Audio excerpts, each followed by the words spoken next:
পুকুর, নদী, খাল বা ডোবার পানি কমে আসে। এ সময়ে যাদের খাল বা বিলের ধারে এরকম ডোবা থাকে তারা কিন্তু এ সময় মাছ ধরার একটু উৎসাহী হয়। বিশেষ করে পানি শুকিয়ে গেলে হাত দিয়ে ধরে, জাল দিয়ে ধরে, নেট দিয়ে ধরে, খেলার জালি দিয়ে, তারপরে খেপলার জাল দিয়ে বিভিন্ন ধরনের মাছ ধরার যে সমস্ত যন্ত্রপাতি এগুলো দিয়ে তারা মাছ ধরে থাকে। আপনারা এখানে দেখতে পাচ্ছেন যে কেউ জাল দিয়ে, কেউ হাত দিয়ে বসে বসে এই পুকুর থেকে মাছ ধরতেছে। এটা গ্রামীণ জীবনের একটা অসাধারণ চর্চা বলা চলে মানুষের। এই সময় কিন্তু তারা এভাবে দলবদ্ধভাবে বা সংঘবদ্ধভাবে অনেকে একসাথে মাছ ধরে। আর এই একসাথে মাছ ধরলে পুকুরের পানি ঘুলায় যায়, যে সমস্ত মাছ থাকে সেগুলো উপরে উঠে আসে, তখন কিন্তু মাছগুলো ধরতে সুবিধা হয়। তারই একটি ভিডিও আপনাদেরকে আজ দেখাবো, আপনারা ভিডিওটি দেখতে থাকবেন। এখানে মাছ ধরার একটা ধুম পড়ে গেছে, আমি ঠিক সেই মুহূর্তে এখানে এসে গেছিলাম। এখন আমি আমার যে ছোট ভাই আছে, ছোট ভাই ও জাল দিয়ে মাছ ধরবে, তা আমার আজকে কৌতূহল হলো আমি একটু মাছ ধরবো।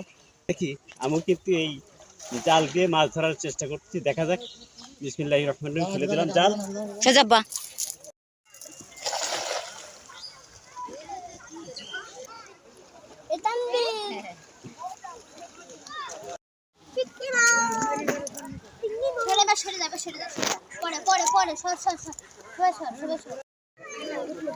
কি ওটা ভর্তি কখন গেছিস কেন না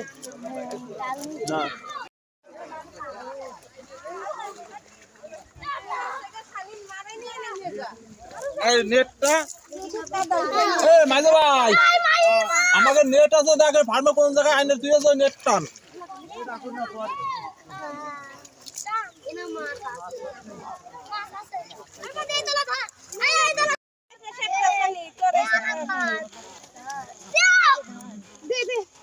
মশারি ছিড়িস নে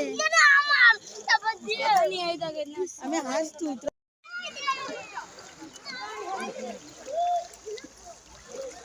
ভয় নেই, যন্ত্র এবং যন্ত্র ছাড়াও অনেকে ধরে। দেখি কেমন টাকি মাছ।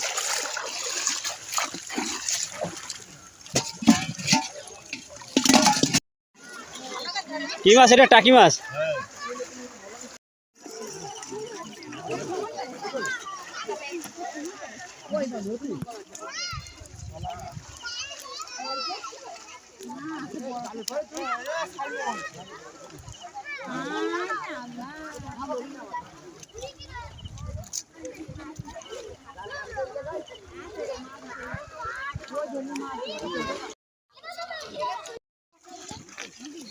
মাশাআল্লাহ।